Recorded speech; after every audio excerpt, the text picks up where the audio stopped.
Good morning, everyone. I call this meeting to order. Welcome to meeting number 158 of the House of Commons Standing Committee on Government Operations and Estimates.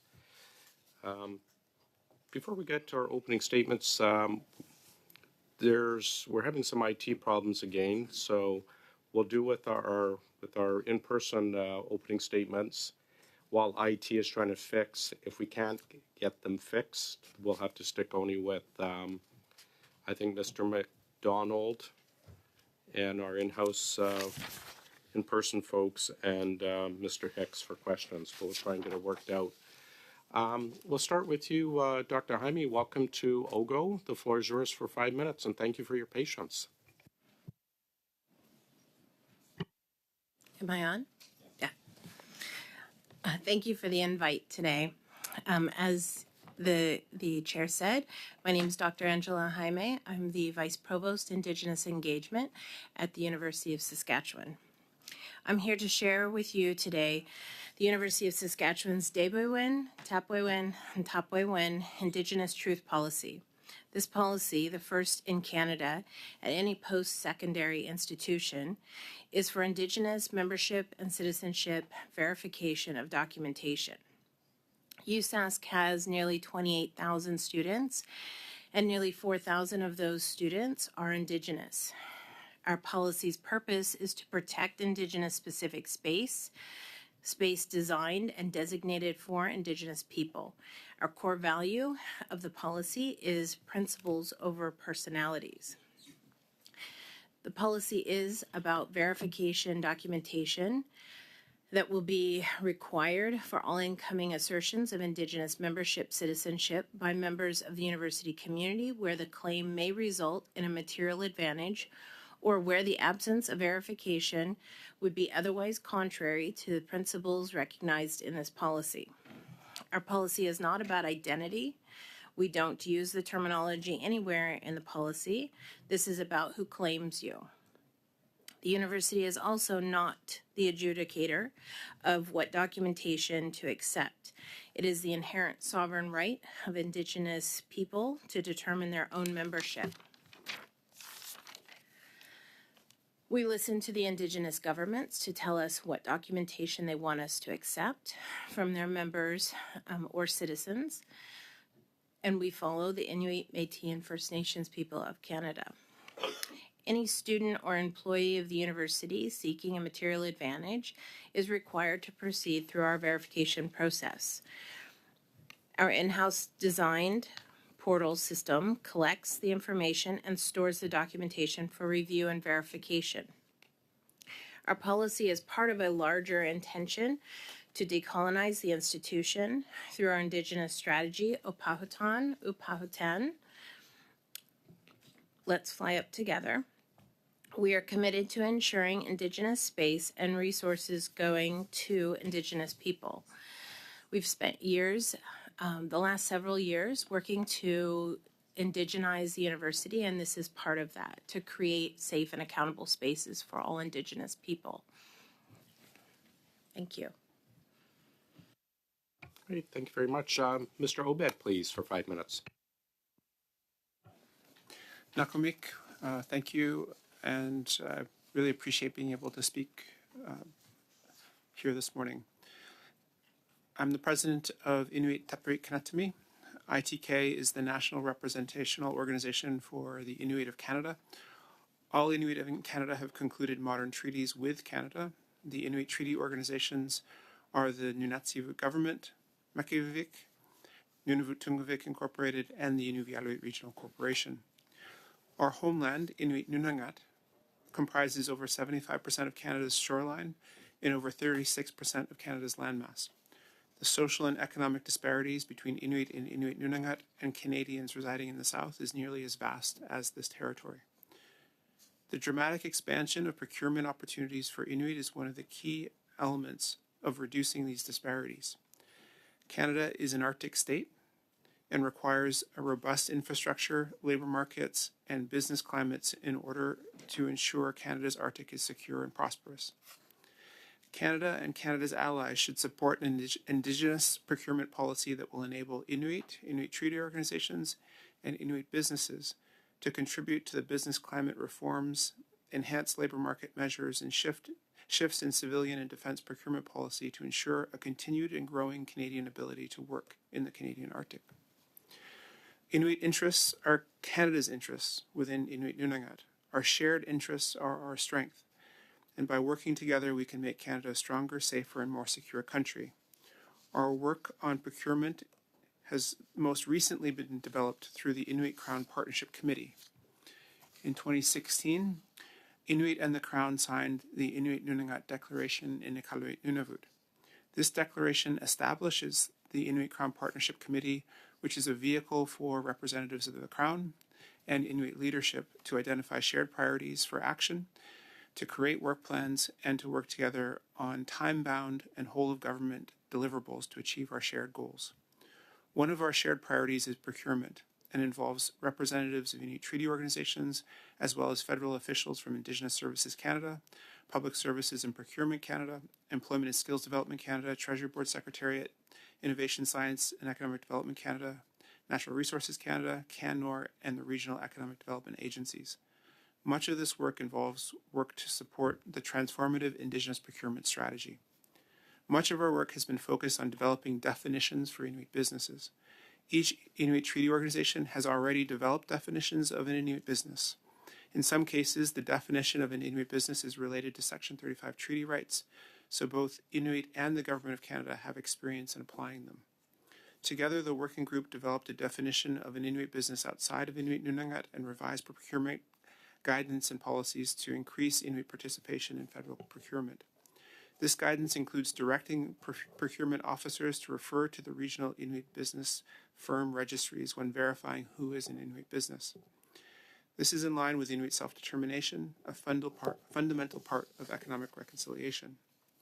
Guidance also includes providing targeted advance notice of procurements within Inuit Nunangat to allow Inuit businesses and firms to prepare a bid. At the same time Inuit and Canada are finalizing definitions for an Inuit business, Canada has been working on outsourcing of the Indigenous Business Directory to a third-party Indigenous organization.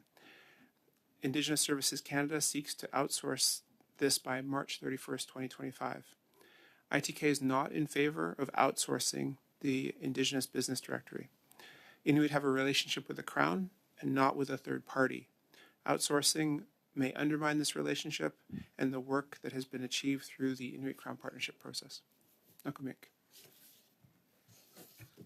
Thank you very much, Mr. Obed. Mr. Imgo, I'm sure I'm mispronouncing your name. We'll give you a try again if you can move your mic down. I may have to interrupt you, but why don't we go ahead and give it a try and see if the interpretation will work. Go ahead, sir. Thank you. Good morning, Honorable Chairperson and members. My name is Paul Note. I'm the Vice President of Nunavut Tungavik Incorporated, commonly known as NTI. I apologize. The interpretation is not working. We're not going to be able to proceed with you. So I guess any questions directed for your organization we'll give to Mr. Hicks, and we'll perhaps see if we can get you sorted out and bring you back at a future time. Mr. Surgery, we're going to try yourself again. Go ahead. I may have to do the same to you, interrupt you, but go ahead. Yes, good morning. My name is Dave Sergeri, Anishinaabe from Timiskaming First Nation. I work at the AFNQL's Economic Development Commission in support of 43 First Nation communities in Quebec. Thank you for having me again today. First Nation businesses and entrepreneurs are... M'excuse. Mr. Chair? For a moment, sir. Malheureusement, l'interprète nous signale que la... Unfortunately, the interpreter is telling us that the quality of the sound is insufficient for interpretation. Mr. Surgery, I apologize. Again, we're going to have to perhaps try a third time, maybe third time lucky. But we're not going to be able to proceed with you today. I apologize. Thank you, though. Colleagues, we'll start our first round. I apologize for the IT issues. We'll chat among ourselves and see if we can find time to bring our witnesses back. We'll start with Mr. Genuis. Go ahead for 6 minutes, please. Thank you, Chair. Mr. Obed, it's good to see you. Thank you for coming. I don't think we've ever met, but I think I've probably seen you on a few flights now that I think of it, because I imagine you fly through Edmonton. You have told the Globe and Mail that the current standards for the Indigenous Business Directory are far too inclusive. And this is a quote I found interesting. We are now living in an era where there are tremendous opportunities to be had for qualifying as First Nations, Inuit, and Métis business. There are many actors in this country who would want to take advantage of that. What I understand you to be saying is that if you have a self-identification model, you're going to have unscrupulous people who are going to self-identify in whatever way it is they determine to be in their interest to self-identify. And that's why it's so important that we don't just have a sort of self-identification model for programs. I wonder if you want to comment on that, maybe just share your thoughts on this kind of self-identification model that we've been seeing a lot of in a lot of different places. Well, there are many sides to this, and I would say for jurisdictions like municipalities, provinces, territories, and the federal government who have had ambition for a certain percentage of procurement that is Indigenous procurement, there's an incentive to meet that target. From those who wish to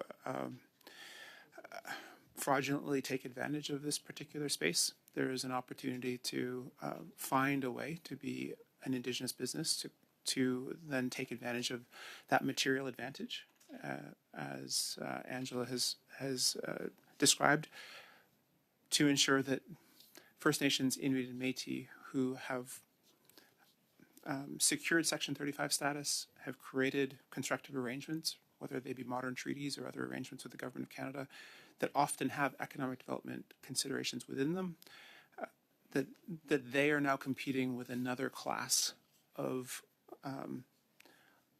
I would say bad actors within this space that governments have been unwilling to hold to account.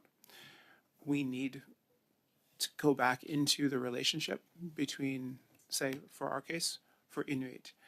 We've gone through the 40 to 50 years of treaty making with the Government of Canada.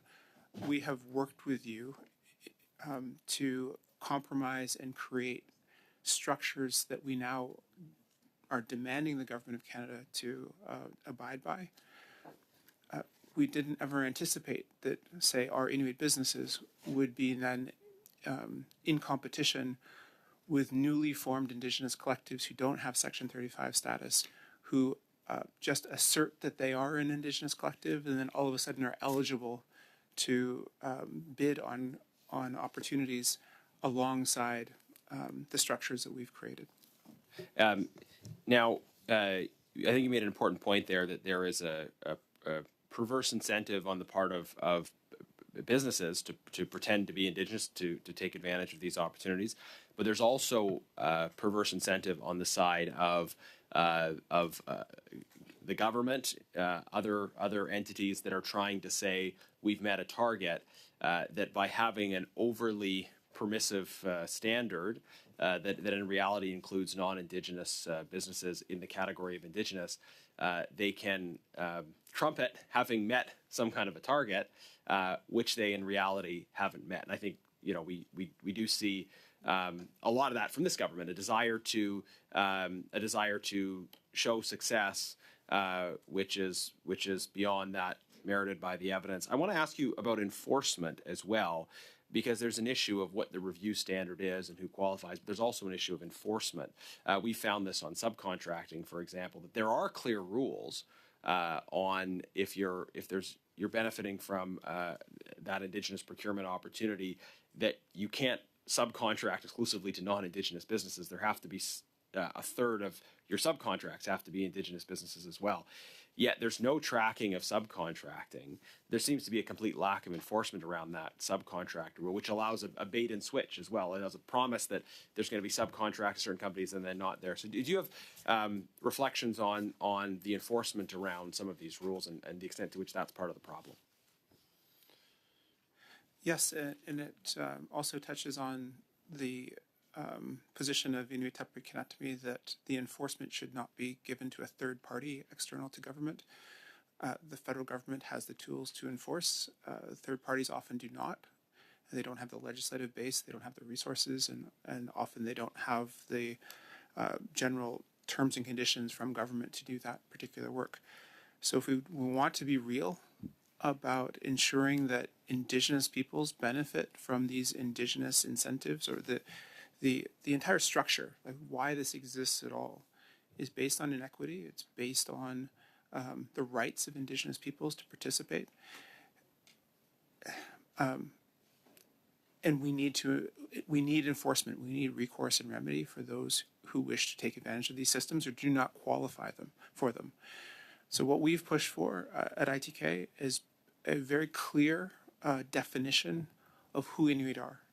We've created an Inuit Nunangat policy. We're hoping that, and it was adopted by the Government of Canada in April 2022. Within it, it clearly defines who Inuit in Canada are. We've already done that through our treaties as well, but we continue to work with government to try to have every corner of the federal system understand who Inuit are and who is in and who is outside of that catchment. Unfortunately, in the research community and also in the procurement community, the guidelines about who is eligible often are far too inclusive and are at odds with the Inuit Nunangat policy. Thank you very much. Mr. Sousa, please. Thank you, Chair, and thank you for being here. As witnesses, I'm sorry those that are virtually can't participate. This is an important discussion that we're having. And over the and you spoke, Mr. Obid, about the vastness from the far north to those here in the southern border, let's call it, and the vastness of economic disparity as well, consequently. Hence, the whole purpose of trying to put forward a procurement strategy that engages and promotes and enables greater success of Indigenous peoples. Be them, and I'm not going to get into how you define who is Indigenous or not, because I think you've clearly stated that you have a sense of what it should be in your mind. And then I'm looking at what has happened in the past, where under previous governments there was very little amount of procurement and engagement in strategic initiatives to promote Indigenous businesses. And that has been happening now. And it may be that there's a lack of consistency in terms of how it is defined, given what we're trying to achieve. But we are achieving more. And I appreciate when you talk about enforcement, because then it begs the question, who should be the enforcer? You know, on the one hand, you don't want government determining who should be Indigenous. Yet, on the other hand, you want the government to enforce the Indigenous aspects of procurement.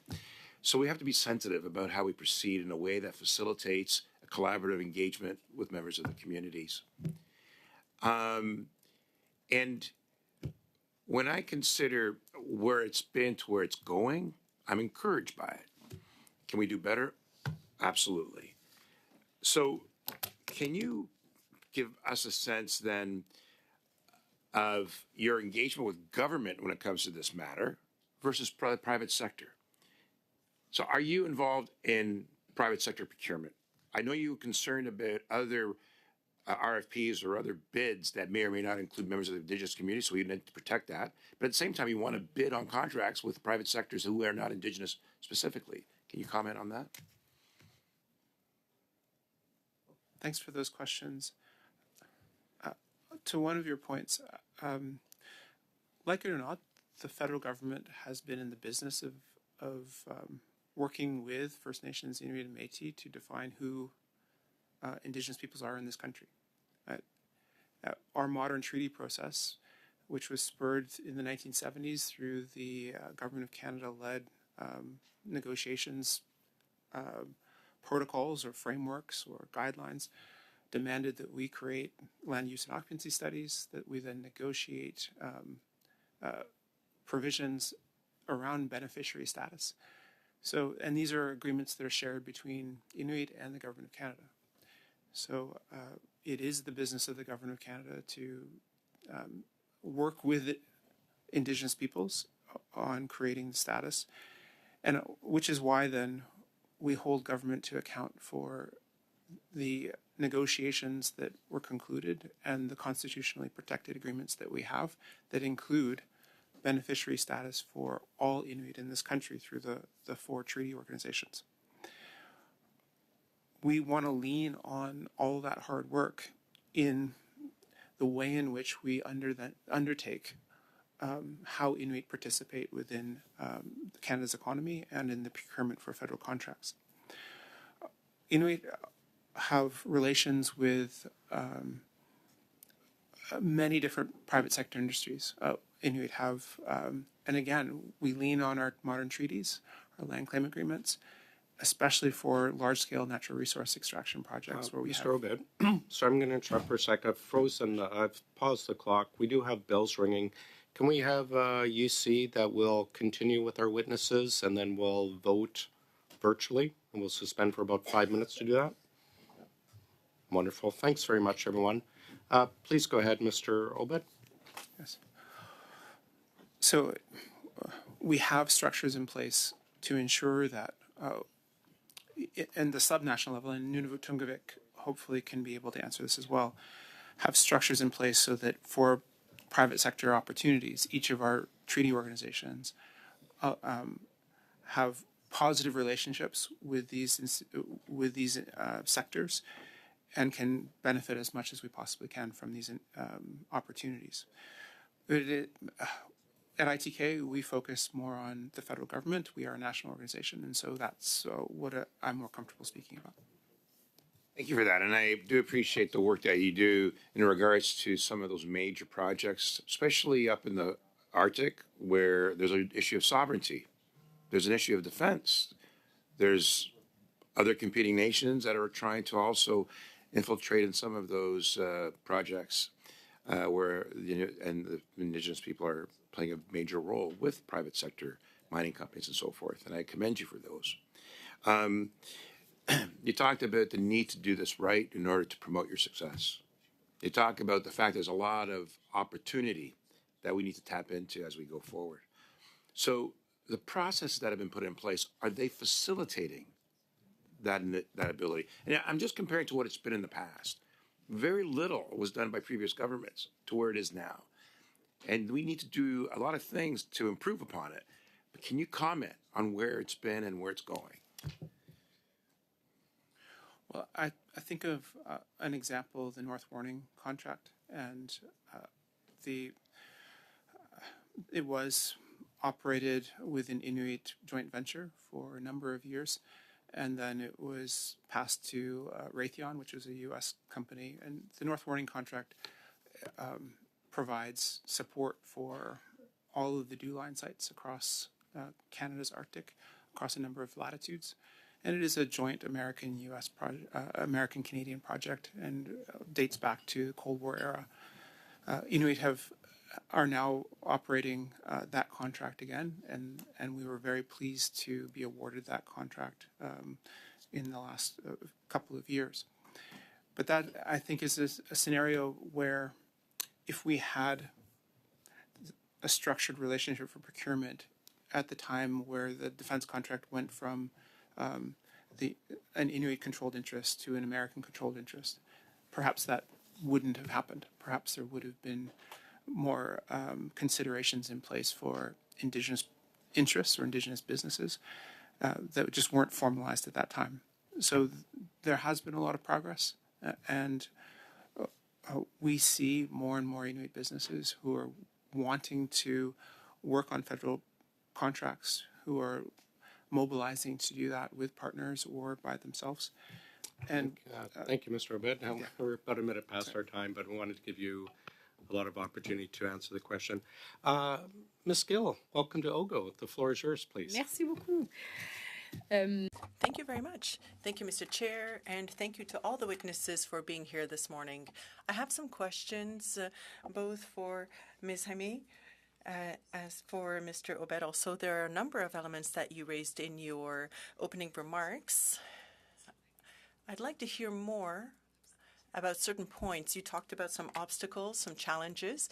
I see that there is a lot of goodwill in terms of procurement, but things were done too quickly. So you talked about the definition, for example, of who can use the identity of indigenous, let's say, to get that part. And then you, Ms. Jaime, you talked about different work that you do.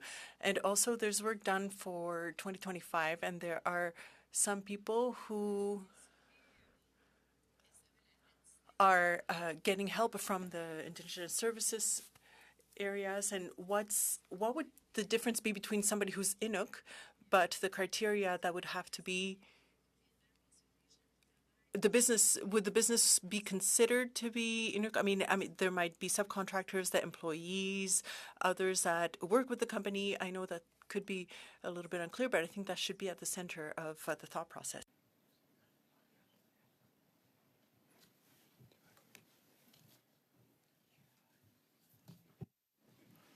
So I think I understand that question.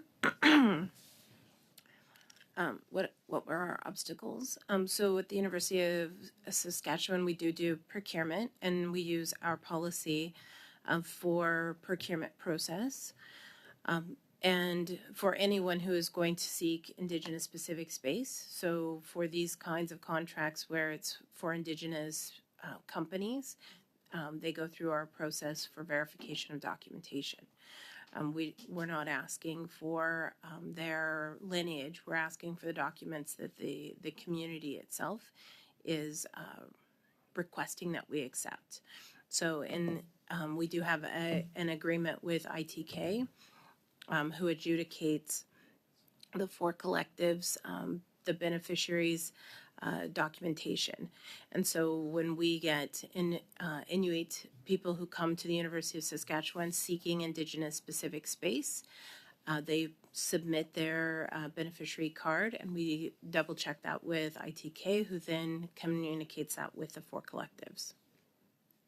I think I'm answering your question. Yeah? J'aurais peut-être une question ad hoc parce que vous dites que I have another question. So you said you check with the communities, so it may not be the same in the First Nations or Métis communities, because there could be businesses that are not on the territory or outside the community. So how, in those cases, would you do things? Because there are some businesses that may be on reserve or off reserve, not affiliated with the band. So what we can see here is that there isn't really a way necessarily. Maybe at the University of Saskatchewan, you have great procedures for that, but in terms of the government, there's nothing that's been standardized. So it's a little bit different depending on the communities, whether they're Métis Inuit or First Nations. So there's nothing that's really standardized across the board. I know that you are doing it at the university, but it would be very different elsewhere. So yes, we did establish this to be proactive. il n'y a pas de norme. Oui, exact. Yeah, to continue to not allow for fraudulent claims on Indigenous membership or citizenship. And so we do the same thing that we do with ITK, we do with Métis governments and First Nation bands. We go directly to the bands, which is a bit different than that of going to Métis Nation Saskatchewan directly to do the adjudication, or to ITK to do the adjudication. We go directly to the bands to ask them what documentation they want us to accept. Is it a letter? Is it a status card? Is it both? Is it some other form? Just to add, for Inuit, no matter where our beneficiaries live, they're still beneficiaries of our treaty organizations. So we don't fall under the Indian Act. We don't have on reserve, off reserve. So we are able to present as a collective to the University of Saskatchewan or to the federal government, and that all Inuit in the country fall under the purview of the treaty organizations, and then at the national level, ITK. I wanted to call on Will David just to answer the other part of your question. In details what constitute an Inuit business. Okay. Yeah, as we noted in our opening remarks, we have a mechanism with the Crown to do work on joint priorities. So the Government of Canada and Inuit had jointly decided that for the purposes of procurement, defining an Inuit business, something that we all want to work on, as a threshold matter, just defining who is Inuit as the top level issue is a separate issue that we had worked on through that mechanism just to specify that when we're talking about Inuit in Canada, the federal government and ITK, ITOs agree who the collective rights holders are. That is to say, the Inuit treaty organizations enlisted them. Each of those treaty organizations, in turn, has their own definitions for what constitutes an Inuit business within their region or for their members. And then working with the government of Canada to deal with those issues where there may be Inuit businesses that involve Inuit from multiple treaty organizations as well. But that's really just to provide the definitional basis to be able to measure and assess whether a recipient of a contract is in fact an Inuit business consistent with federal policy as well as the definitions developed by ITOs. Thank you very much. Mr. Boulerice, over to you, sir. Merci beaucoup, Monsieur le Président. Merci à tous les témoins d'être avec. The interpreter notes that Mr. Boulerice's sound is unclear and unsuitable for interpretation. Point of order, Chair. Mr. Boulerice, I apologize. We're not getting proper connection for you, sir. Maybe what we can do is we'll flip over to our next round with Mr. Genuis, but I'll get IT to contact you and we'll slot you back in for your 6 minutes if we can get you working. Why don't you go ahead for 5 minutes, Mr. Genuis, and then Ms. Boulerice will follow up with you. Thank you, Chair. Back to our witnesses. We were talking when I finished my last round about the real complete lack of enforcement, and I think it's pretty stark in terms of the issue of enforcement. You have over 1,000 companies that have been removed from the Indigenous Business Directory. Now, there are various reasons why it could be a change of ownership, but over 1,000 companies have been removed from the Indigenous Business Directory, including notable cases like Dalian Enterprises that was involved in the Arrive scam scandal, and Canadian Healthcare Agency that was part of a very suspicious joint venture. So you have all these companies being removed from the Indigenous Business Directory, and yet not a single company has ever faced consequences for Indigenous identity fraud. Now, our position would be that Indigenous identity fraud is fraud, and if you're trying to gain a financial advantage through Indigenous identity fraud, then that should be treated with all of the seriousness that any other case of fraud would be treated with. Actually, frankly, none of this is being treated very seriously by the government, but in any event, all fraud should be treated seriously, and that should include Indigenous identity fraud. Do you have a response to the fact that not a single case of consequences for Indigenous identity fraud has been identified?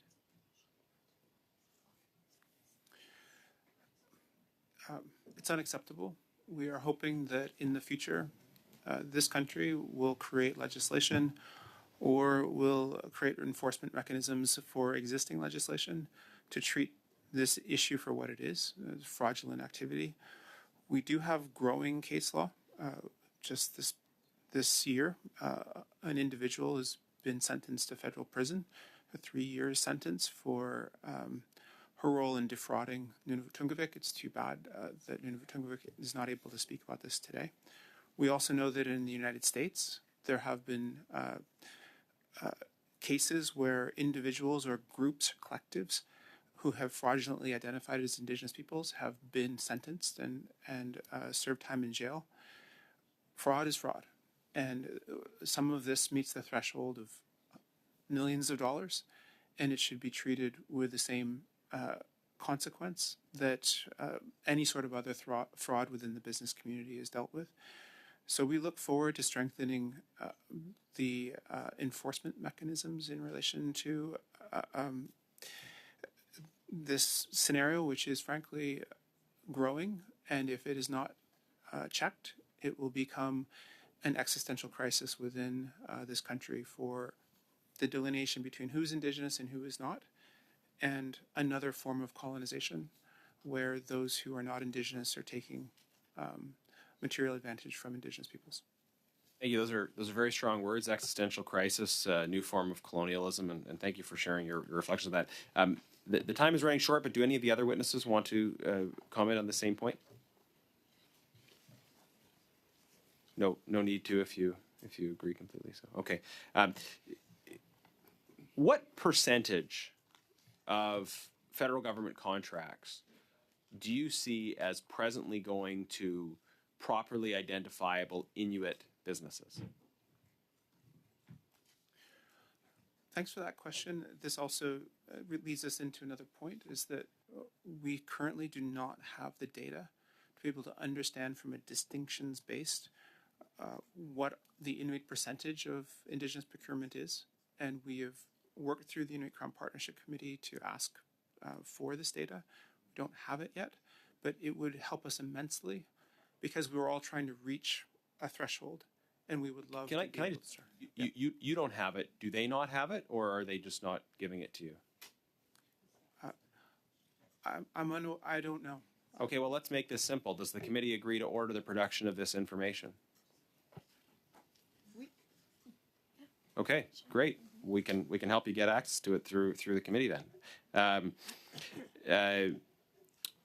One concern that I have is when I look at some of the numbers for Indigenous businesses, many of them that are getting large amounts of contracts seem to be geographically based in Ottawa, and nothing wrong with being based in Ottawa, but I mean you would expect for Indigenous procurement that you would hope that kind of businesses that are based in the homeland areas that you've identified would be able to get contracts. Do you have any observations around businesses that are based in your areas getting these contracts versus people needing to move to the south in order to benefit from these opportunities? If you could offer a brief response, if possible. I would say that there's a very nuanced answer to that I don't have time for, but there's what we're looking for is legitimacy in these institutions. The geographic location of them may be suited better for the opportunities, but we're just looking for a level playing field. Thanks. We're going to go to Mr. Baines now, but we will try Mr. Boulerice again after Mr. Baines. Go ahead, Mr. Baines.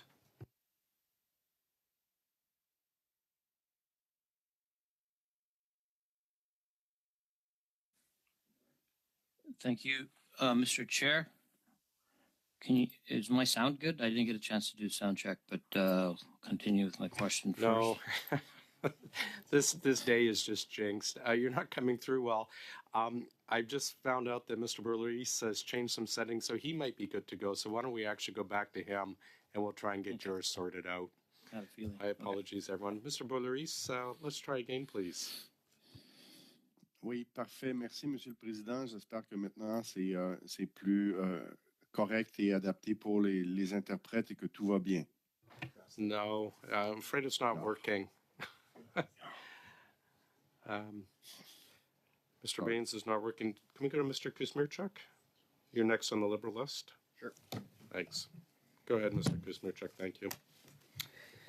Well, thank you so much, Mr. Chair, and thank you so much to the witnesses for their testimony here today.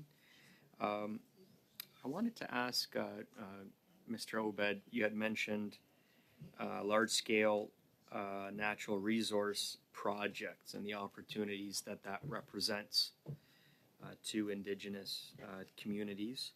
How does the federal procurement strategy for Indigenous businesses fit into that opportunity? How does it help leverage that opportunity that's there, resource extraction?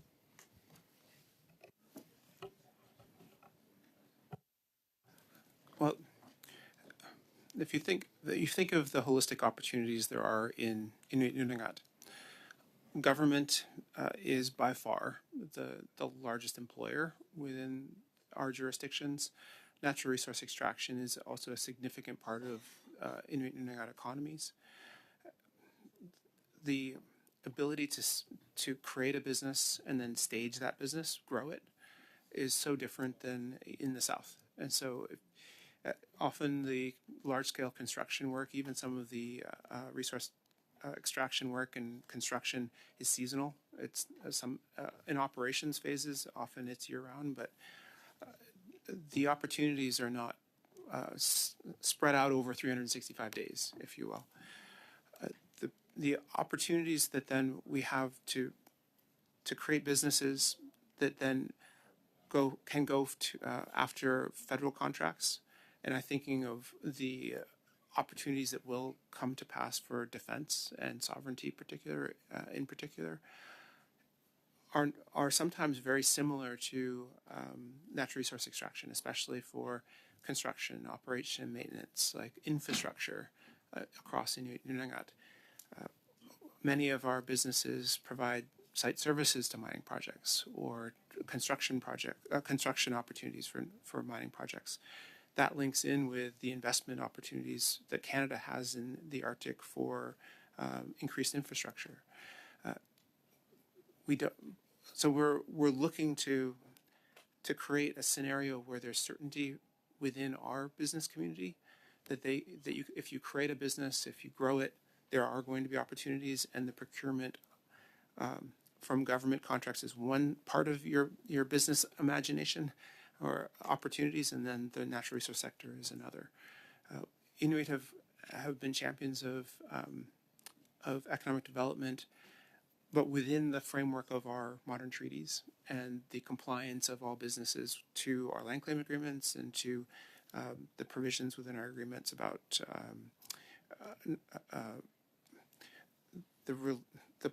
the positive relationship between these projects and Inuit self-determination. I appreciate that very much, and we often talk about the procurement program just in terms of contracts and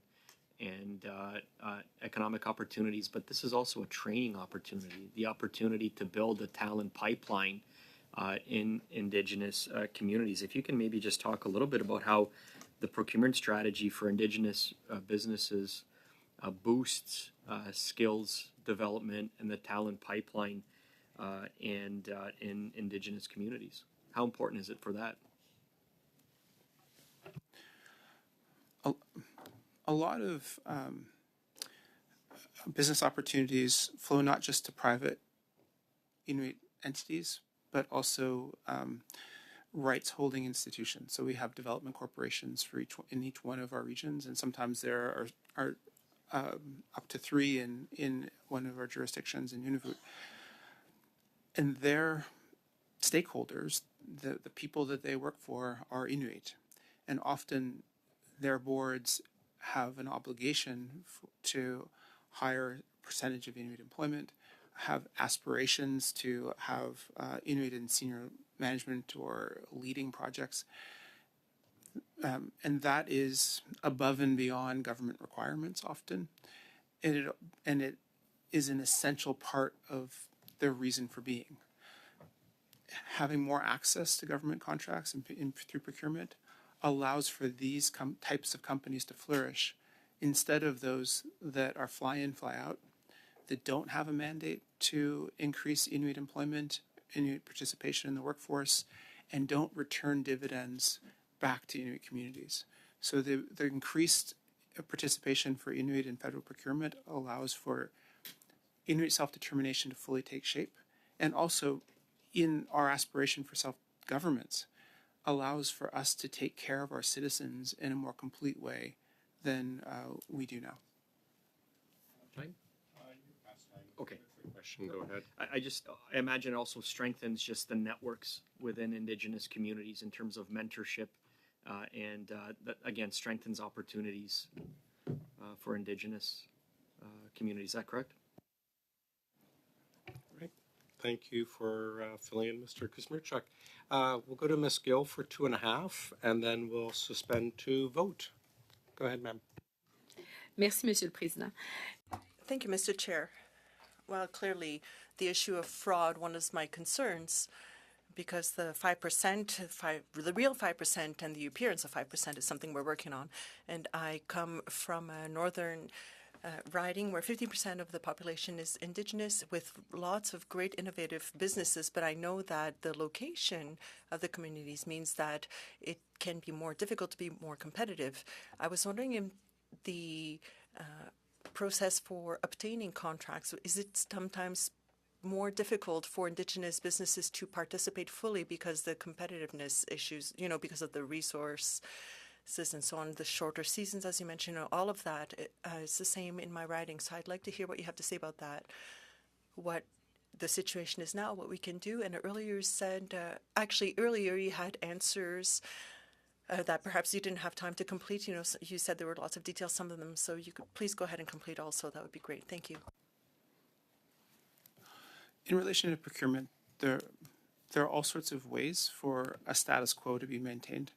And so I think what we look to the federal government for is to identify some of those challenges that historically have excluded Indigenous peoples and try to break down those barriers. So it can be anything from the scope of the particular tender or the RFP. It could be the bonding issues. It could be there are all sorts of ways in which you can write Indigenous peoples out of an opportunity and imagine a large corporation that perhaps governments have worked with before into that particular opportunity. So we know that there is subjectivity in all of this, in the way in which procurement happens, and what we're looking for is equity, of fair space to be able to present our businesses in a way that doesn't preclude them from getting contracts. Merci. Ah, il me reste encore du temps. J'aurais même. Oh, I still have some time. All right. You also talked about accountability. I know that's something that's lacking. What would you suggest? I know you don't have much time left, but you could provide some answers in writing also in terms of this accountability. For example, we don't know who got how much and so on. Thanks. I'll pass the floor to Wilfred to answer this. To improve accountability is one of the reasons why we've focused efforts on defining an Inuit business makes it easier to track whether or not businesses that the government would report as Indigenous or Inuit fall within that definition. So as a threshold matter, getting information out of the government in terms of how contracts are awarded requires a robust definition, which is what we've worked to date. The next step is, again, getting some degree of transparency in reporting. The flip side of that on remedy is broader recognition of the relevance of fraud within this space. We had noted that there have been instances of fraud, just not in the space of procurement or economic development to date, as well as potential criminal code reforms, which would recognize or work as an analog to similar laws in other countries that prevent organizational or corporate fraud in order to secure contracts under the cloak of being an Indigenous business. Thank you very much. We are now going to suspend for a few minutes. We'll do our vote. Mr. Baines will try and get you set up as well while we're on suspension. Thanks, everyone.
you, everyone, for your patience while we voted.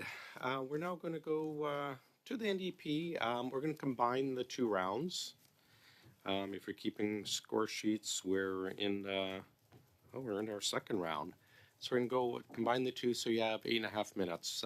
Welcome back. You've been with us before, so welcome back. The floor is yours for 8.5 minutes. Thank you, Chair, and thank you to the witnesses for appearing on this important matter. My first set of questions will be directed to Dr. Jaime. I first wanted to just begin by acknowledging the extensive work that you have done, that I understand that you have done leading the University of Saskatchewan over the past 2 years on Indigenous identity, and congratulate you on all the recent agreement between Inuit Tapiri, Kanatami, and USask on this path. I think this is such great, important work that I'm glad to see both of you here. Dr. Jaime, I'd like to first ask about undertaking the work of Indigenous identity and verification in a culturally appropriate and sensitive manner. It feels as though there is a rush on finding the villains of these stories, and that comes at the price of undue attentions and burdens on Indigenous peoples and nations.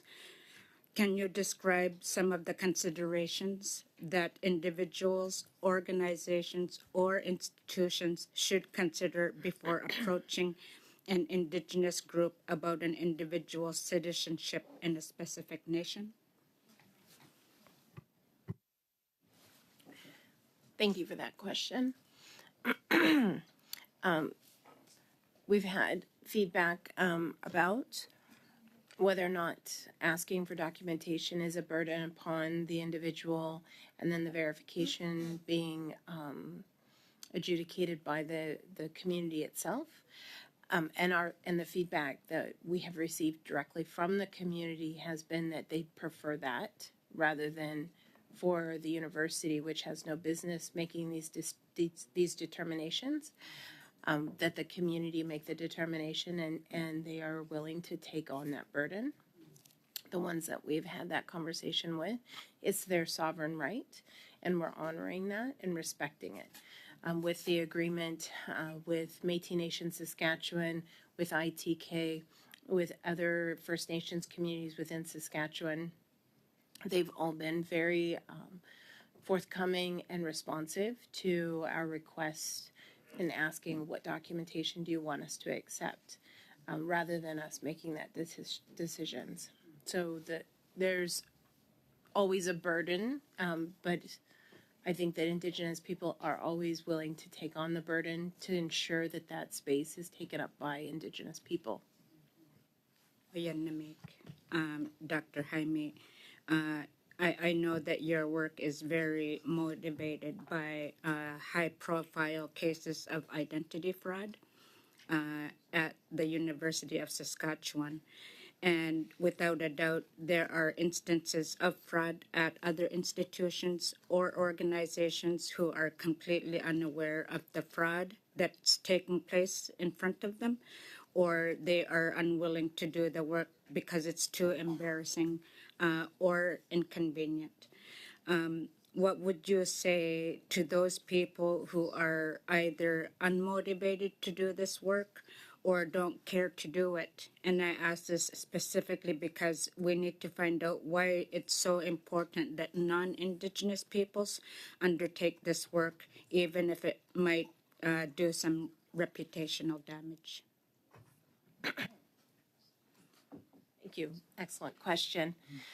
It's important because, and what we're seeing now for the last 3.5 years, there has been a lot of conversation about this being an Indigenous specific issue, and what as Indigenous people are we going to do about it?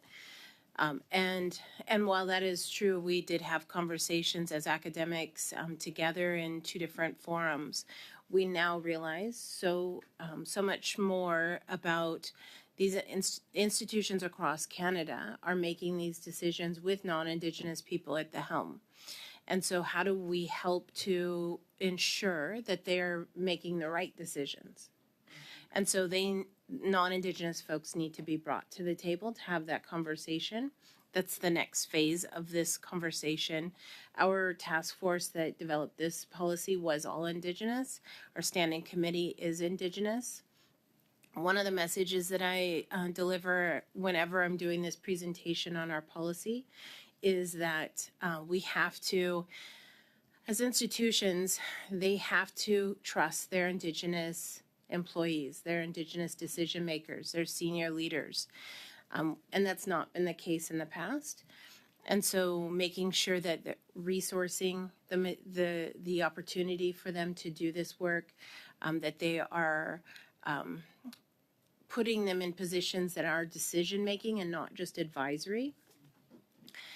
It's really important to have these conversations with non-Indigenous people, educating, dialoguing, making sure that they understand, and motivating them to do the work, as you said, because we know that this fraud, as President has said, fraud is fraud, and there has to be consequences to taking up Indigenous space when you yourself are not Indigenous, and so holding them accountable, and the institution has to hold the line. Koyanamik, thank you so much, Dr. Jaime. In your experience undertaking this work, what is the ability of First Nations or Métis groups to respond to requests for verification? I would imagine that for well-established groups like ITK, this work can be challenging, but it can be done. But for nations with little capacity or resources, for example, in the far north of Saskatchewan, it can be quite challenging. We know that we're asking a lot of Indigenous communities, First Nations communities specifically, that have small numbers and or lack of capacity within the band office to answer the questions. And so we're willing to provide them with support, whatever they need, how we can support them. As an institution, we have those resources to be able to provide. We also don't have thousands and thousands of requests from the smaller First Nation groups. But once we have had a conversation with them, when we don't have to keep going back and forth, when they've said, we'd like you to accept a status card and a letter from us, then the request actually comes from the member itself, not from the institution. And so the member who's seeking that Indigenous space is contacting their own community to receive the letter. And so, again, helping the Indigenous communities as much as we can in supporting them, making sure that we're collaborating with them in every possible way. Just to shift what others need to do, like the federal government. How can we make sure, for example, that the federal government is aided in managing identification requests? I know that, for example, if First Nations are under-resourced to deal with these matters, how can we make sure that federal government departments are informed and educated to ensure that they do need to provide proper resourcing to help First Nations address these matters? One of the ways that they can ensure that there are resources provided to best answer those questions are to hire Indigenous people, to make sure that Indigenous people are, again, decision makers, to make sure that they're resourcing the communities that are requesting or are being asked to request this information. I've had many conversations, done many presentations to both provincial and federal agencies about our policy, explaining the ins and outs of it and some of our challenges, but also a lot of our successes with the policy. And so, again, motivating them to take that next step into ensuring that, and to hold accountabilities and consequences when fraud is discovered. Thank you very much. We're going to go to Mrs. Block, and then we'll go to Mr. Maines. Thank you very much, Chair, and thank you as well to all of our witnesses for joining us today. Please excuse my voice. I promise I'm on the tail end of a cold, not at the beginning of it. Yes, thank you. Dr. Jaime, I want to join my colleague in acknowledging the very good work, the proactive work that is being done at the U of S, and I appreciate as well the distinction you have highlighted in your opening statement between establishing identity versus verification. You mentioned it was work that was done proactively. So what was the imperative that drove this initiative? There were many imperatives. We had a case within the University of Saskatchewan specifically that was being managed at the time that we started to contemplate what do we do to ensure that this doesn't happen again, or at least trying to be proactive about situations that might come up in the future, and establishing a line, right?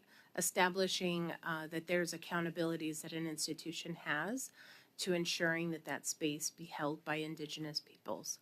And so many, and then across the country, there were other cases that were coming up of fraudulent claims on Indigenous membership or citizenship. And so this preempted the conversation throughout the country and also within the United States, where that had already happened several times.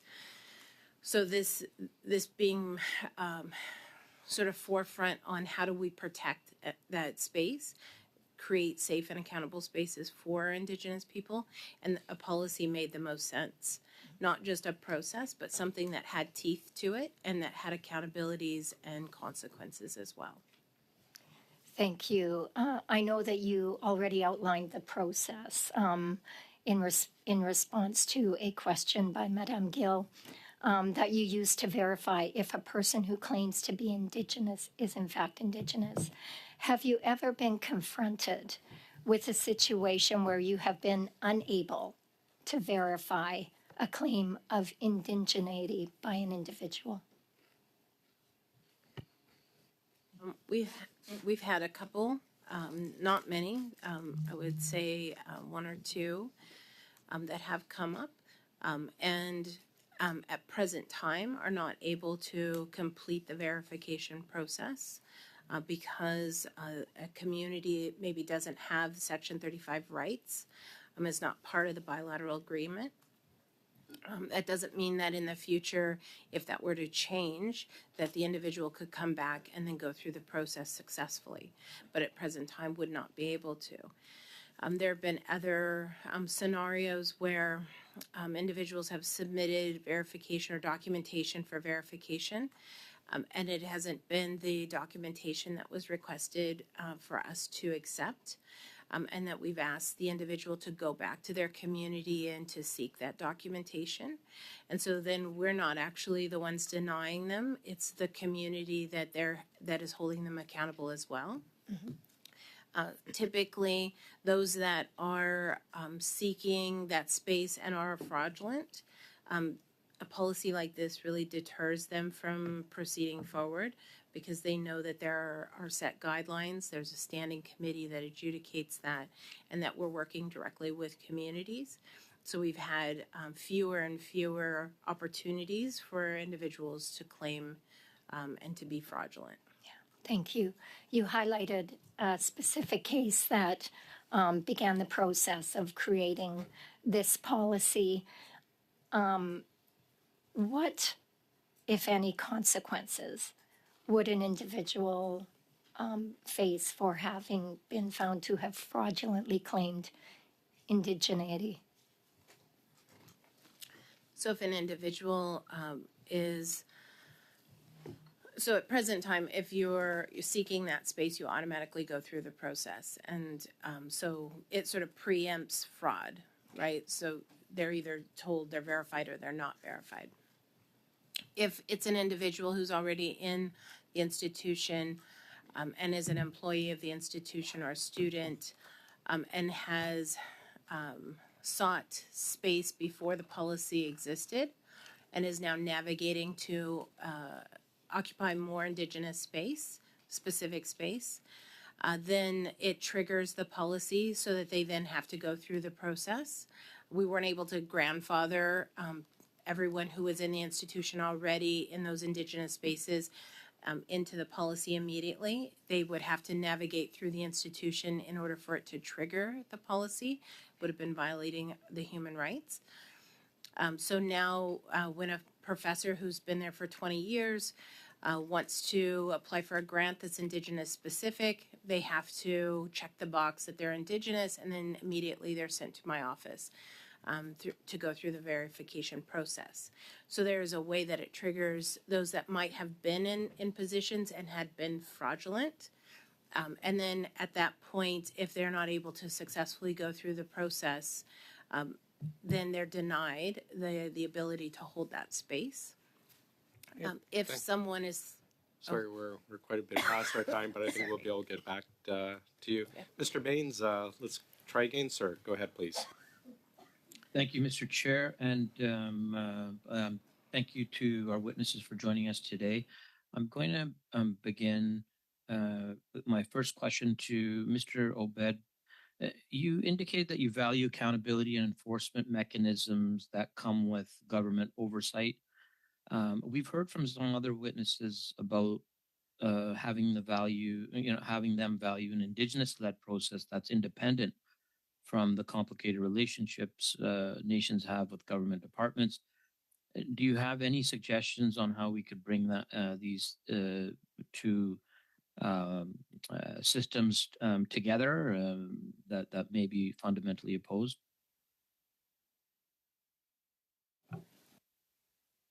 Question. At ITK, we always advocate for a distinctions-based approach to the Government of Canada working with Inuit. We recognize that in First Nations and Métis realities, there may be very different considerations or policy ambition. And so perhaps in those particular areas, they may think of government administering an enforcement mechanism as being unacceptable. But for Inuit, we have really gone all in on our relationship with the Crown. We see ourselves as First Canadians and Canadians first. We have settled modern treaties with the Crown, and we want to forge this path together for implementation of our modern treaties as shared responsibilities. Therefore, the attempts of perhaps of government, even if it is well-meaning, to silo enforcement or even adjudication of Indigenous businesses to an external partner gets us further away from the enforcement mechanisms that we were hoping than closer to it.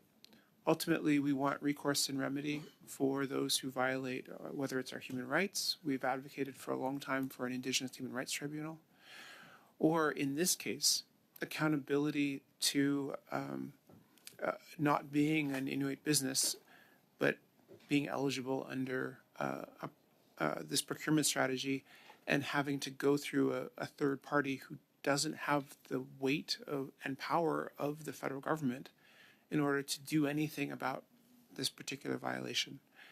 But I do recognize your central point, being that there are others who feel that the Government of Canada shouldn't be in the enforcement space, but our position is very much that the government should be. Thank you for that. And you've been in your role since 2015. Have you seen the national conversation and narrative around Indigenous identity evolve over the last, say, 10 years?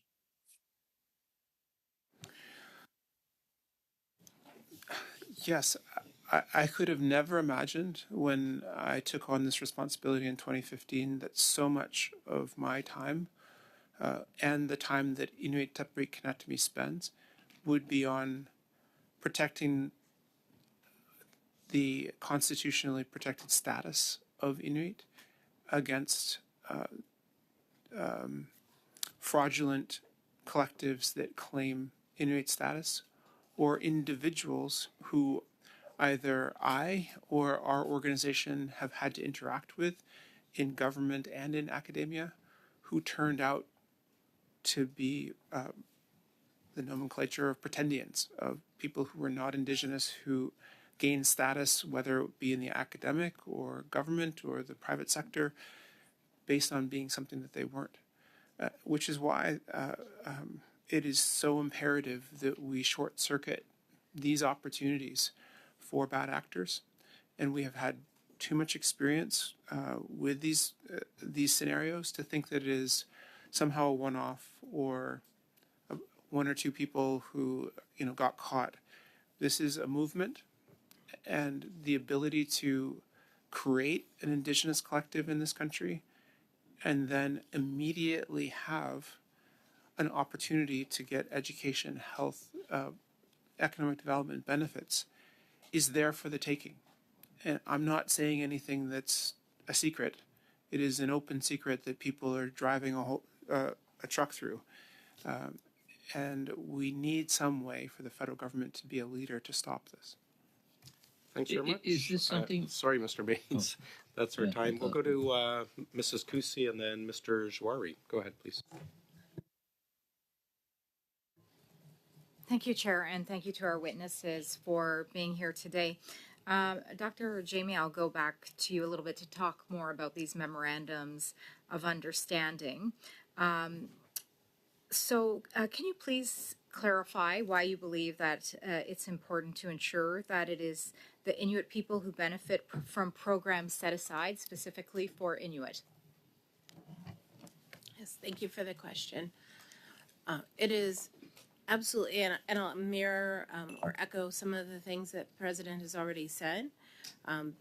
But the reason that these Indigenous specific opportunities are established, designed, is to create equality where equality has not been. Colonization has done an amazing job of keeping Indigenous people from having every opportunity to have economic sovereignty, growth within their communities, both educationally, economically, health, etc. So these opportunities are absolutely essential in working towards truth and reconciliation as a country. And so for us, for Indigenous people, it is always about how do we protect, how do we support, and how do we move our communities forward. Thank you. And how should the government take this model of the Memorandum of Understanding and reflect it when they are ensuring that it's only Inuit, Métis, and First Nations who receive Indigenous contracts? How should they reflect on this Memorandum of Understanding as a model?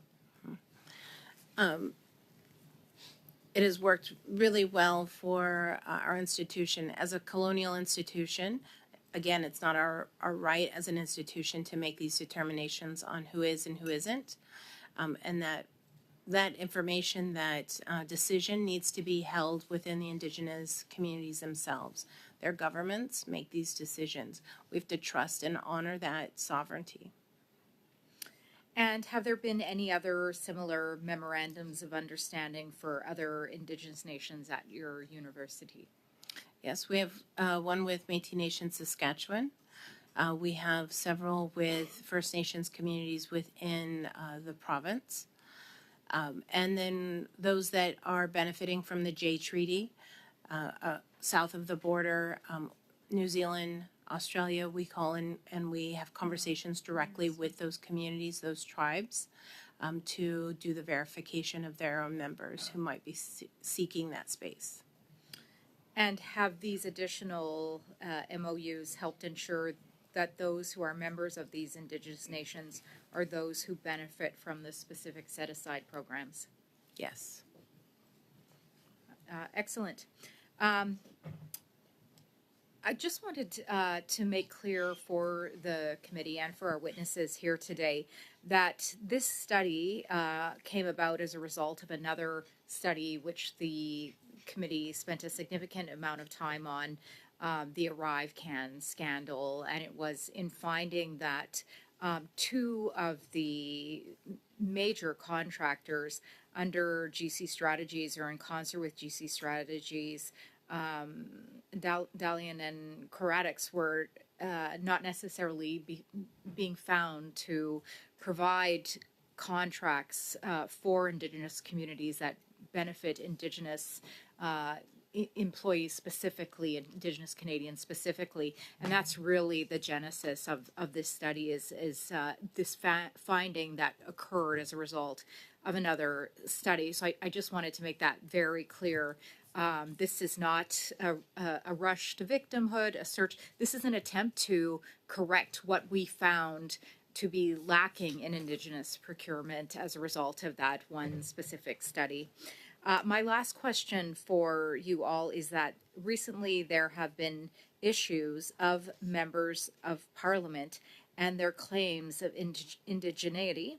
And I just wanted your commentary on that, please. What each of you think of these issues that are very pressing in the Parliament at this current time. Thank you.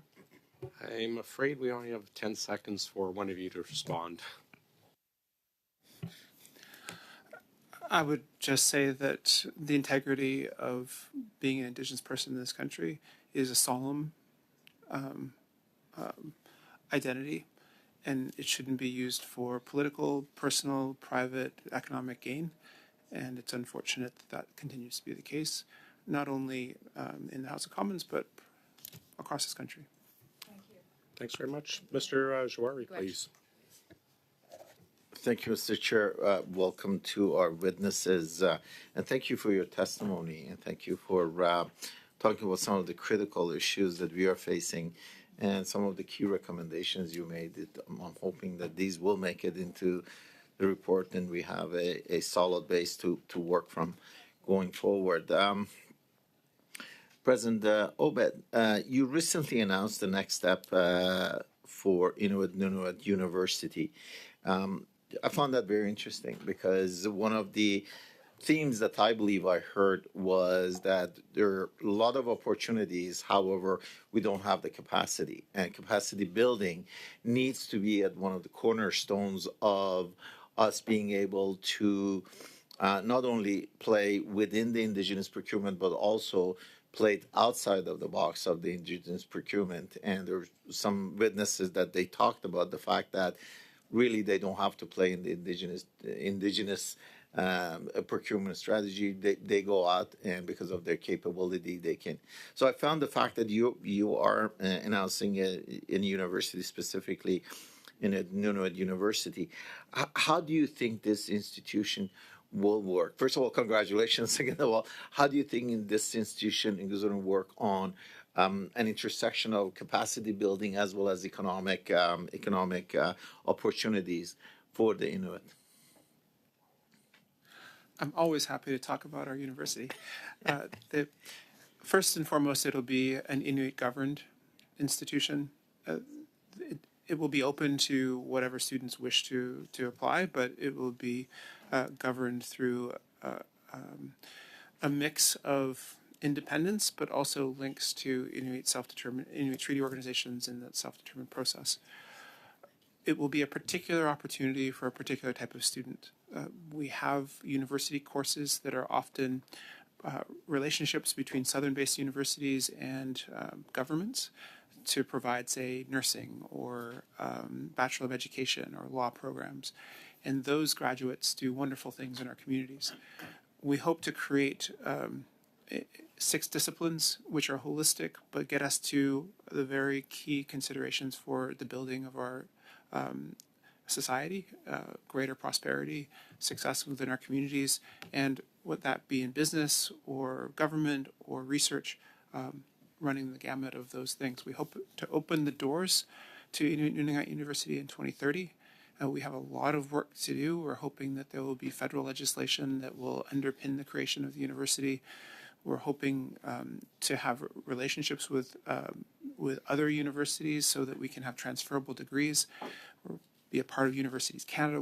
We want to have an Inuit-specific opportunity that will produce graduates who will be ready to take out on opportunities such as the procurement opportunities in this country.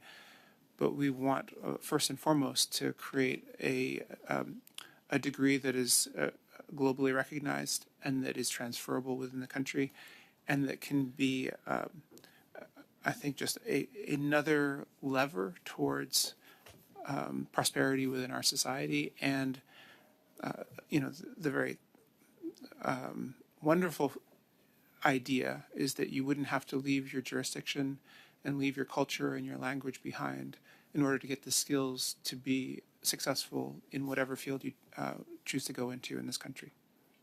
Great, and I'm glad you touched on that. You mentioned that there's 6 principal areas that the university is focusing on. Can you quickly touch on those 6 areas, and how does it relate into ensuring sustainability and the growth of the Inuit community? Yes. So in the draft disciplines, there's still frameworks at this stage. We imagine that there will be, say, a discipline of family and relationships, a discipline of community and community well-being, of governance, of relationships. And within those broad discipline areas, then you get into the types of degrees that you might understand. So a business degree would flow through cultural-based entrepreneurship, or a bachelor's in nursing would flow through being grounded in community and community wellness and Inuit traditional healing, in order to get to a degree that then can be used wherever that person chooses to apply that degree. So we imagine. I'm sorry, Mr. Obed, I have to cut you off there. Okay. I just wanted to commend you for the initiative. This is a great initiative. Thanks, sir. Ms. Thank Gill, you, please. Merci, Monsieur le Président. Thank you, Mr. Chair. I have more general questions for the end. Obviously, we need to have recommendations for the committee. This is obviously something we can find in your statements, Mr. Obed, but everyone has talked about equality and transparency. I also think that Mr. David has talked about transparency when it comes to the process. So I was wondering if you could talk a little bit more about how to bring that to life and in a more tangible way. And maybe give us some recommendations for procurement, since it is the focus of today's meeting. I'm asking the 3 of you, but you can share the time. Yes. First, in relation to transparency and accountability, we were running into a really interesting problem. We have very defined constitutional status. We have very defined relationship with the Government of Canada. We are up against something that is almost nebulous, like that doesn't have a center. There's the groups that we often end up fighting don't have the same constitutional protected status that we do, don't have agreements, don't have recognition of status, but somehow are in the same catchment for eligibility for procurement or for education or other benefits. Unfortunately, there is a political element to this, and somehow in the governing of this country, in the relationship between the Crown and Inuit, we have to figure out how to overcome the very real political challenges of the consequence of any government from telling somebody or a collective that they aren't Indigenous, even though you're in the business of doing it every day. In regards to the recommendations on procurement, I think we can give a comprehensive list to the committee. But first and foremost, we know some of the barriers. And often the barriers, as I've mentioned previously, are the structure of the procurement opportunity. It almost imagines a successful bidder and excludes any number of factors that often are present in our communities, whether it be scale, whether it be lumping together a number of different opportunities into one, or whether it be the specific requirements of the proponent, of a successful proponent. We need to be more understanding of the space that First Nations, Inuit, and Métis businesses are in, and ensure that we can unlock potential without undermining the success of the opportunity itself. Thank you very much. Ms. Idlout, go ahead, please, for 2.5, and then we'll go to Mr. Genuis, Mr. Souza, and then finish with the skill, and then back to you to finish the day. Go ahead, please. And I'll be asking my question to President Natan Obed. I know that before you became the president of ITK, you worked at Nunavut Tungavik Incorporated. So my questions will be related to your experience at NTI because of this study focusing on federal contracting with Indigenous businesses. And I know that with NTI being a part of the board of ITK, I think that you'll be able to answer my questions. I had hoped to ask them to pulling out who I saw would have been a witness if there weren't technical difficulties, but I feel that you can provide equally important testimony regarding the Nunavut Agreement and Article 24. And I wonder if you could share with us the federal government's management of its procurement obligations under Article 24 of the Nunavut Agreement. I appreciate your faith in me, Lori, MP Idlout, to be able to do that faithfully. I do know that Nunavut Tungavik is going to reschedule their appearance here, and so I will leave the majority of that question to NTI and their expertise. But I did want to clarify, I've been in contact with NTI reps during this hour, that there are specific Nunavut agreements, especially the procurement activity report, which allow for Nunavut to understand the amount of procurement opportunities that Nunavut Inuit take advantage of in that jurisdiction, and it stands at over 52.5%, which is quite an excellent number for Nunavut. There still are not national numbers, and so we don't have a broader picture, but because of Article 24 and because of the relationship between NTI and the Government of Canada, there have been opportunities for Nunavut to get ahead in certain areas, such as in understanding the level of procurement that Nunavut Inuit are able to take advantage of. Could you provide? Sorry, that is our time. Okay. But we will have one last intervention for you. Mr. Genuis, go ahead, please, for 5. Thank you, Chair. I am, again, struck by and want to come back to the issue of the lack of consequences for Indigenous identity fraud. We've heard today about how the government has an incentive to try to make the numbers look better than they are for Indigenous procurement. And I think that is what we are seeing. So to our witnesses, do you think at a minimum it would be reasonable that any company that engaged in Indigenous identity fraud should be barred from accessing government contracts going forward? Because what we've seen in the past is, okay, they're engaging in Indigenous identity fraud, so they're taken off the Indigenous Business Directory, but they're able to bid on other government contracts. Do you think it's reasonable at a minimum to say you engage in Indigenous identity fraud, you can't bid on any government contracts going forward?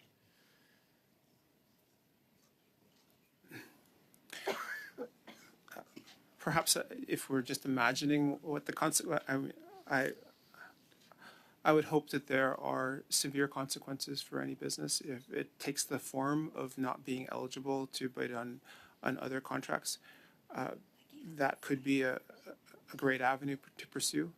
Somehow we have to come up with a way that the consequence is severe enough to end this practice of trying to figure out exactly how far businesses can push it in order to get a leg up without having an actual indigenous component to their business. Yeah, thank you. Based on that feedback and what we've heard from other witnesses, I do have a motion on notice. It's been on notice for a long time, so members have seen it. And I'll move it now, and I think we'll dispose of it quickly. It's that the committee report to the House its recommendation that companies who engage in Indigenous identity fraud should be barred from accessing any government contracts.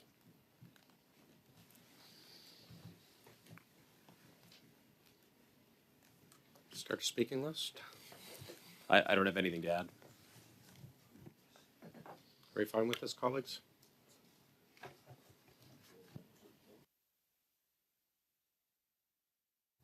Yeah, we'll have an amendment.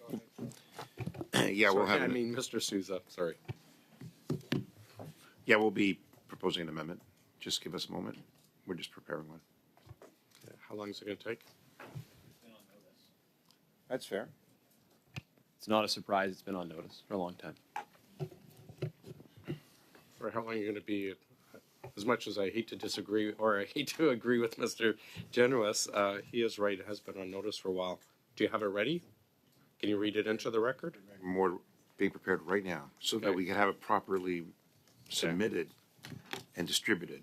Okay. So there's no. Would you like to speak to the motion until you're ready? It's being sent to the clerk now. Okay. Would you like to read it into the record? I don't have it available to me, but it's coming to me now. You know, what's important here, though, in regards to the motion and to the matters being proposed, even the witnesses that have been before us today, is the importance to have transparency and accountability for the work for procurement in every facet, including Indigenous. The idea is to provide and promote as much as we can to support the community so that they can succeed in some of the government contracts, but at the same time trying to ensure integrity in the system throughout. So we absolutely support the transparency and the integrity of all procurement that's made with the Government of Canada, and there's thousands and thousands of those contracts.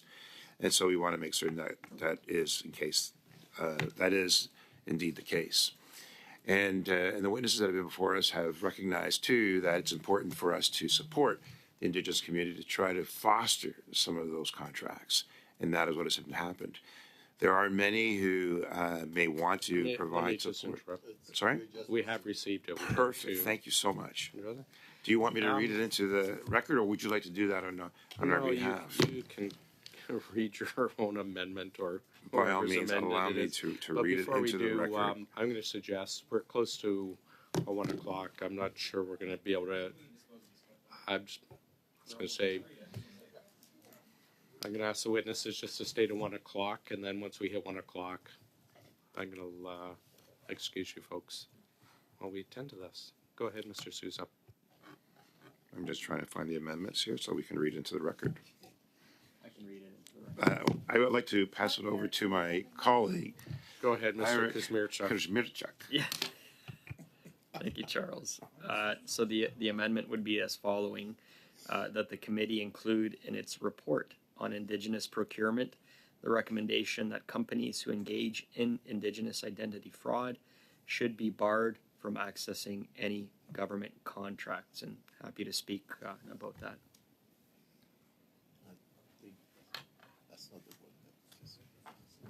That's a different one from what's been submitted. Okay. That's okay. That's okay. Just read that. Let me try that again, if that's okay.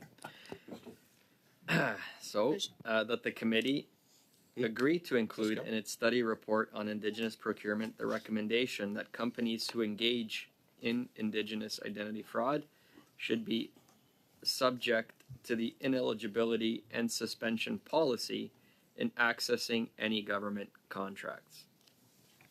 Thanks. Point of order, Chair. I don't think this is I don't think this is an amendment. I think this is a new motion. It's completely different in every sense from the original. The original is a different statement about a clearer issue, and as a matter of process, it does a completely different thing. So I think the member is welcome to vote against my motion and propose his own motion, but I do not think this satisfies the requirements of what constitutes an amendment.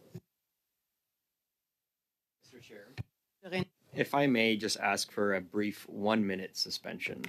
Sure.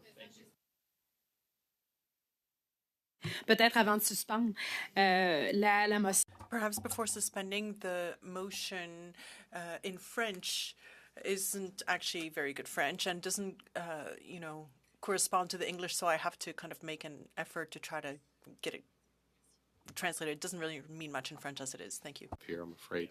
We'll suspend for a minute.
Bit of a stretch that it is in order, Mr. Genuis.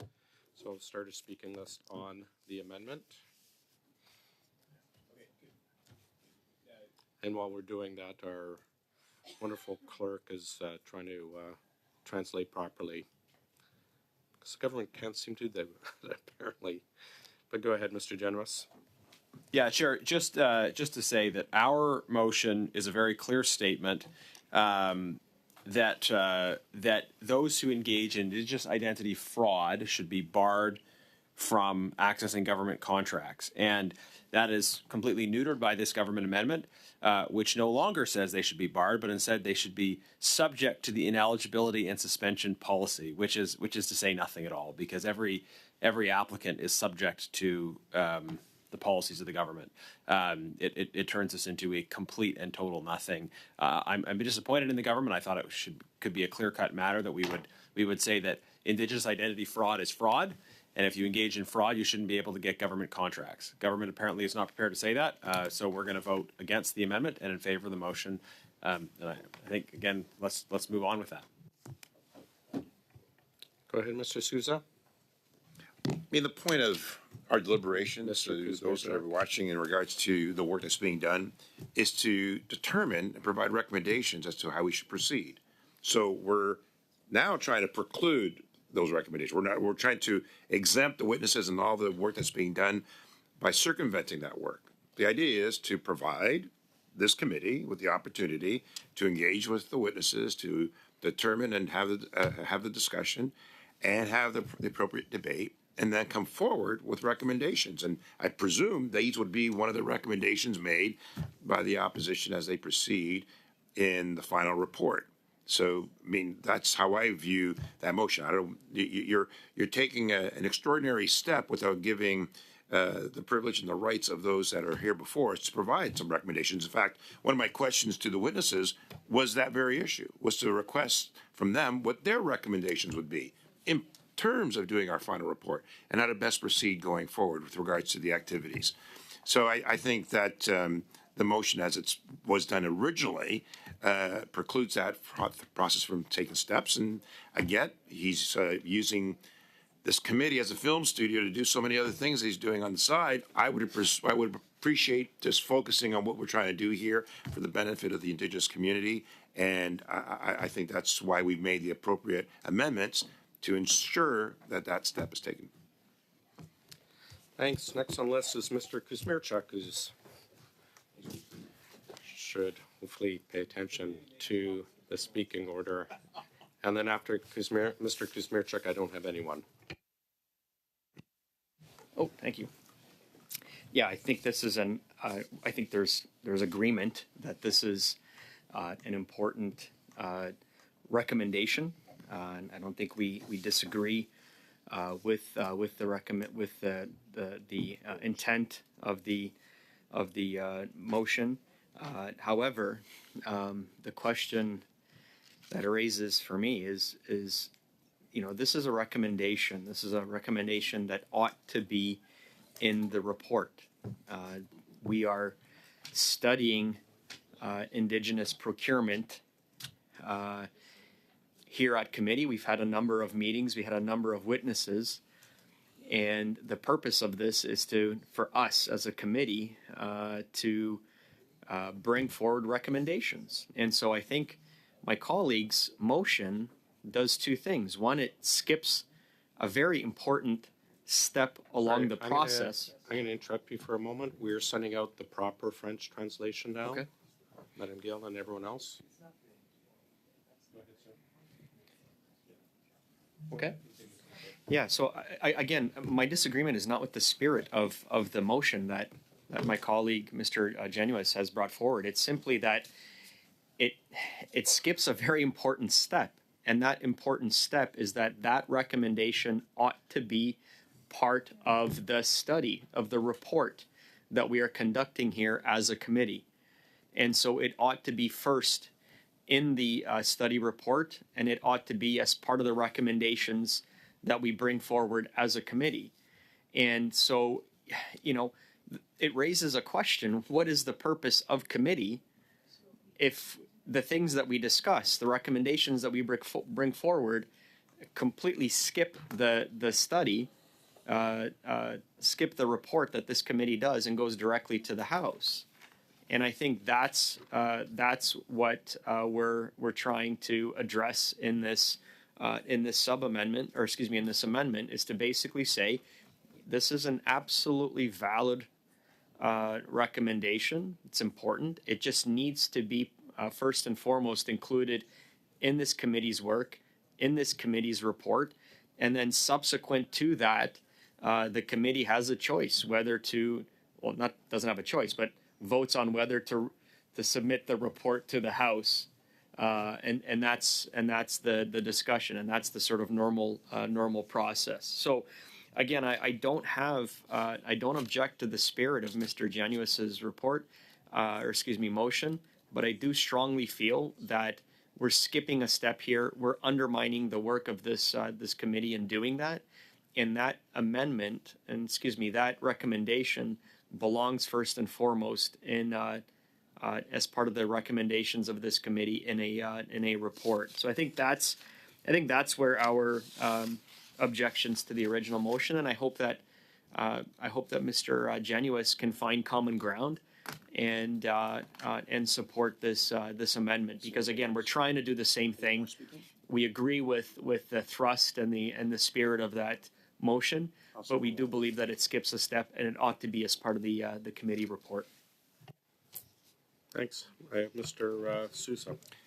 Yeah, so just to be clear and to reaffirm what my colleagues said, we're trying to avoid this notion, this motion, because basically it's procedural games. I mean, the point of creating a committee report is to do just that. And what we're doing here is providing individual recommendations each time, which kind of undermines establishing a report. I think it's actually somewhat serious.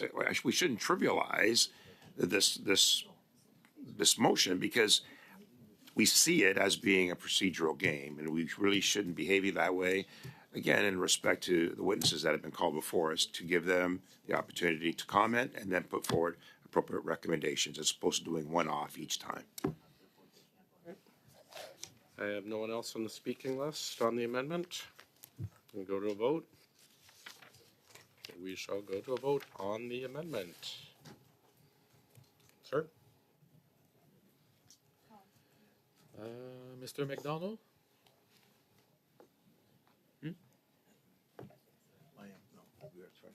We're supporting the amendment. Yes. Mr. McDonald, do you vote in favor or against? You may want to unmute yourself.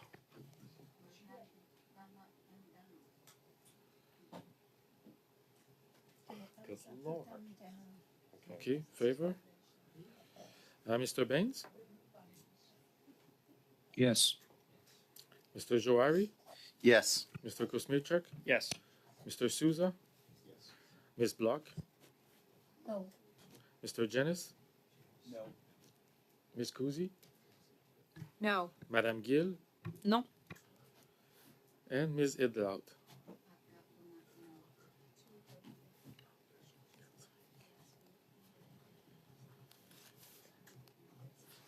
So yeas pour 5, 5, and nays contre 5, 5. I'll vote against the amendment. Okay. The amendment is defeated. We're back to our original motion, and I'm going to excuse our witnesses. Thank you very much. I appreciate all your testimony today, but also all your patience as we fought with our IT process. We will hope to see you back in OGGO one day. And if you had, I know Mr. Obed, especially yourself, but I think Dr. Jaime mentioned it, if you had any recommendations or documents or reports that you wish to share with us, if you send them in to the clerk, we'll make sure they're distributed to the committee and are part of our considerations in our report. Thank you again. We're back to the original motion. Do I have a speaking list for the original motion? Because I'm trying to make sure I understand. Can we get a 2 minute? Do we need can we a get minute? a 2 minute suspension? Okay. Go ahead. Yeah. Yeah, so I think the motion is great. Correct. I think the motion is great the way it is. But I think there might have been an agreement. If there's consensus and allows us to proceed with this, that if we add at the end and the committee requests a government response, that has the effect of addressing the government's concerns about the possibility of concurrence, and but it still involves us reporting to the House on this issue. Can you give us 2 minutes on that? Sure, we can suspend you. We're suspended.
an amendment? Okay, Or yeah, we have a so friendly I think agreement? the agreement is that we add the words at the end of the motion, and the committee requests a government response, period. Can we just reread the motion, please? Yeah, the motion would read that the committee report to the House its recommendation that companies who engage in Indigenous identity fraud should be barred from accessing any government contracts, and the committee requests a government response. Yeah. But how is that different from putting that recommendation in the report? Can we That's have exactly an what we're agreement doing. or not? You're not. I know, but I'm telling you, it's just more procedural games. Are we in agreement then? Yes. Wonderful. Before we adjourn, Mr. Surgery, who's now tried twice, has offered or intimated he'd like to perhaps try to appear in person. The other two, Mr. Imgalt and his associate, has said they'll appear in person. Colleagues, you'll also be getting what I think is a rather disturbing letter about 3 o'clock today. It's just being translated from a whistleblower on the situation, asking to appear as well. I can probably squeeze I know we are at the end of our procurement study, but I think once you read the letter, you'll agree with me. I think I can probably squeeze in maybe 2 hours till the end of the session to try and accommodate Mr. Omgoat. But I'll wait for you to read. You can read the whistleblower letter for yourself. Oh, okay. But he's asking to appear, so I'm hoping we can squeeze a couple hours in for Mr. Imgoat and the whistleblower by the 17th, and I can probably squeeze it in. Let's read it first, and then we'll determine that. Okay. And what about regarding Mr. Surgery and Mr. Imgoat's request to come back in person? Do we have even time? Decided Well, on. Mr. Chair. Help us with any outstanding area in the report for recommendations? I'm not sure what Mr. Imgoat had to say. Go ahead. I would suggest that because Oh, sorry. the issues were technical difficulties on our end, that we should actually make time. We should make every effort to hear from them. We invite them. We can't accommodate them. We go ahead with the meeting. And I think it behooves us to try and find a way to hear from them. I'm not talking about adding a day. I think I can probably squeeze it in. Ms. Gill, and then... Merci. Deux choses. Première des choses, interprète. Thank you. Two things. First of all, she was saying that she didn't hear what Mr. Joari said because the mic was not on, so that's one. The second one is something that I mentioned at the beginning. It's similar to what Ms. Block was saying, but it often happened at the Inan Committee, for example, when we dealt with northern communities, even if Mr. Sarche was in Wendake, to not be able to hear from the witnesses. And I always find it quite unfortunate that, for example, the networks aren't quite as strong, the connections aren't as strong, they don't necessarily have the possibility to come here. Some people, it takes them a week to get here. I don't want them to be penalized because of where they are from, the fact that their network does not allow them to provide testimony. I know in the past it was done by telephone. I think in 2018 we had witnesses appearing by telephone because they couldn't appear. See how we could accommodate witnesses to make sure, of course, that they are who they say they are, that there's no fraud, but also it would be unfortunate to not be able to access their briefs because sometimes we defer or postpone their appearances once, twice, 3 times, and even then we still can't hear from them. So we need to make sure they're not penalized and find other ways to hear from them. Thank you, Mr. Chair. You have your hand up as well? Please go ahead. Yes, thank you. I know that I tried in my questions to the president of IGK with his experience at NTI, but he wasn't able to answer my questions directly regarding Indigenous procurement and the Nunavut Agreement. So it would be great to have Mr. Ilmout appear, especially if he's asking to. I would support that he can be squeezed in if possible. And if you could also respond to us what we'll be doing in next week's meeting. We have Minister Duclos is on the Thursday, and then we'll have the second hours with the officials. Depending on the committee, we can either hear from the officials.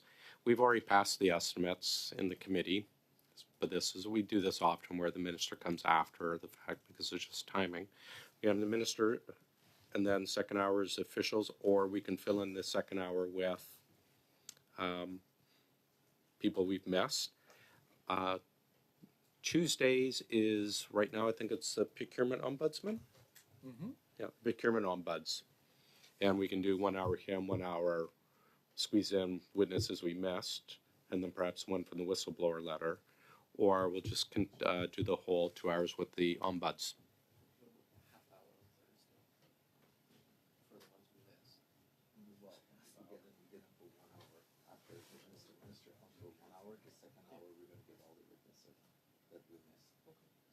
We do that?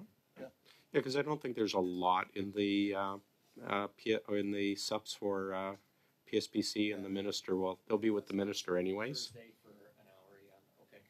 Oh, sorry, Mr. Chair, can we also just ask the witnesses, just in case there's a repeat technical issues, to submit their briefs as well too? I think yeah, they're offering to be in person. They're coming in person. That's what we're doing. I see. Pardon me. I misunderstood that. Okay. Yeah, I'm not perfect. I'm not keen on Mr. Surgery trying again a third time with his ID, but he kind of intimated he'd like to be in person. Yeah, and that's fair. That's wonderful. We're out of time anyway, so thanks everyone for agreement. The clerk will update you. Thanks very much.